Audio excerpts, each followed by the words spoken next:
विक्रम बेताल की कहानी। सालों पहले यमुना किनारे धर्मस्थल नाम का एक नगर हुआ करता था। वहां एक ब्राह्मण रहता था जिसका नाम गणपति था। उसकी एक सुंदर और गुणवान बेटी थी। जैसे ही उसकी शादी की उम्र हुई तो वो और उसका पूरा परिवार उसके लिए योग्य वर ढूंढने में लग गया। एक दिन ब्राह्मण किसी के घर पूजा करने के लिए गया और उसका बेटा भी पढ़ाई के लिए घर से बाहर चला गया। उस समय घर में ब्राह्मण की बेटी और उसकी पत्नी ही थी। उसी वक्त एक ब्राह्मण लड़का उनके घर आता है। ब्राह्मण की पत्नी उस लड़के का अच्छे से सत्कार करती है और खाना खिलाती है। लड़के का स्वभाव ब्राह्मण की पत्नी को पसंद आता है और वो उससे अपनी बेटी की शादी का वादा कर देती है।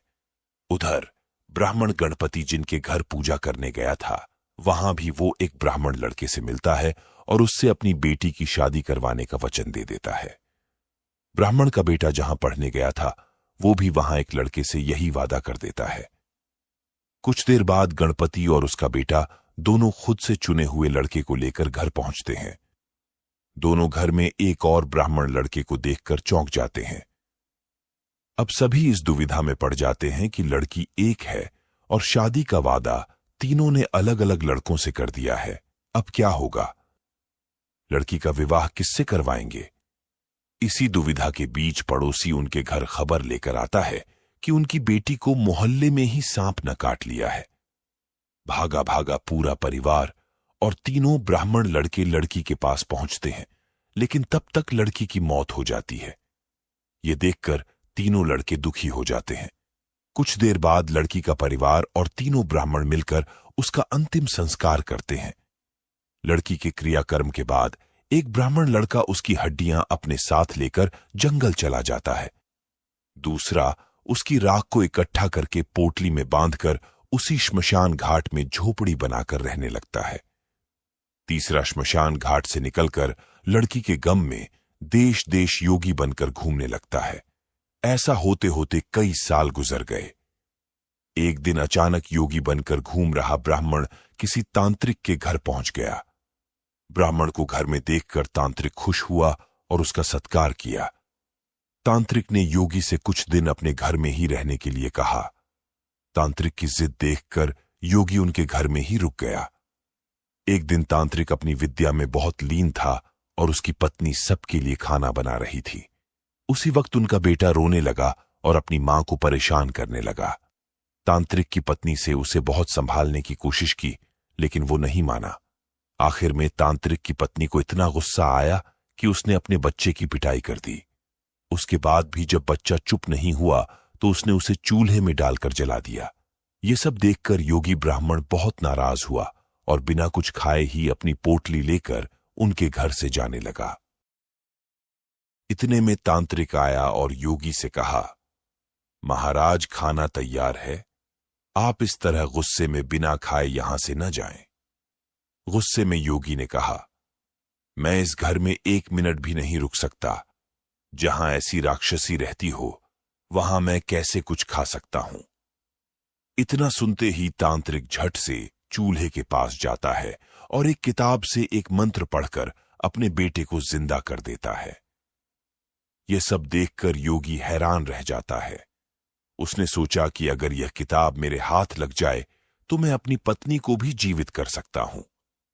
योगी यह सोच ही रहा होता है कि उधर तांत्रिक बेटे को जीवित करने के बाद फिर से योगी से खाना खाने का आग्रह करता है। योगी खाना खाता है और वहीं रुक जाता है। अब योगी के दिमाग में बस यही चल रहा था कि बस वो किसी तरह से उस किताब को हासिल कर ले। सोचते सोचते रात हो जाती है। सब खाना खाकर सो जाते हैं। आधी रात को योगी उस मंत्र वाली किताब को लेकर तांत्रिक के घर से सीधे उस श्मशान घाट पहुंचता है जहां ब्राह्मण की लड़की का अंतिम संस्कार किया गया था। वो सबसे पहले झोपड़ी बनाकर उसी जगह रह रहे ब्राह्मण को बुलाता है और उसे सारी कहानी सुनाता है। इसके बाद दोनों मिलकर फकीर बने ब्राह्मण को ढूंढते हैं। फकीर ब्राह्मण के मिलते ही योगी ब्राह्मण दोनों से कहता है कि लड़की की हड्डी और राख लेकर आओ, मैं उसे जिंदा करूंगा। दोनों ऐसा ही करते हैं। राख और हड्डी इकट्ठा करने के बाद लड़की को जलाई हुई जगह में योगी ब्राह्मण मंत्र पढ़ता और लड़की जिंदा हो जाती है। ये देख तीनों ब्राह्मण खुश हो जाते हैं। इतनी कहानी सुनाकर बेताल चुप हो जाता है। कुछ देर बाद वह राजा विक्रम से पूछता है, बताओ वह लड़की किसकी पत्नी हुई? विक्रमादित्य बेताल के दोबारा उड़ने के डर से जवाब नहीं देते। गुस्से में बेताल कहता है, देखो, अगर तुम जवाब पता होते हुए भी नहीं दोगे तो मैं तुम्हारी गर्दन में काट दूंगा।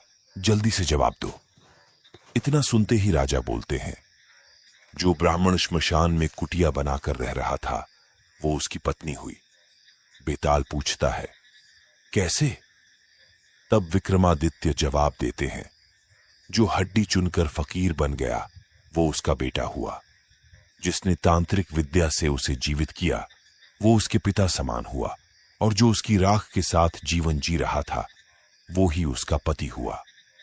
जवाब सुनते ही बेताल ने कहा, राजन, तुमने बिल्कुल सही उत्तर दिया है, लेकिन शर्त के मुताबिक तुम्हें मुंह नहीं खोलना था, इसलिए मैं दोबारा उड़ रहा हूं।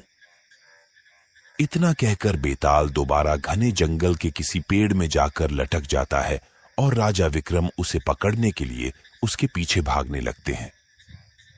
कहानी से सीख, चतुराई और बुद्धि से बड़ी समस्या को हल किया जा सकता है।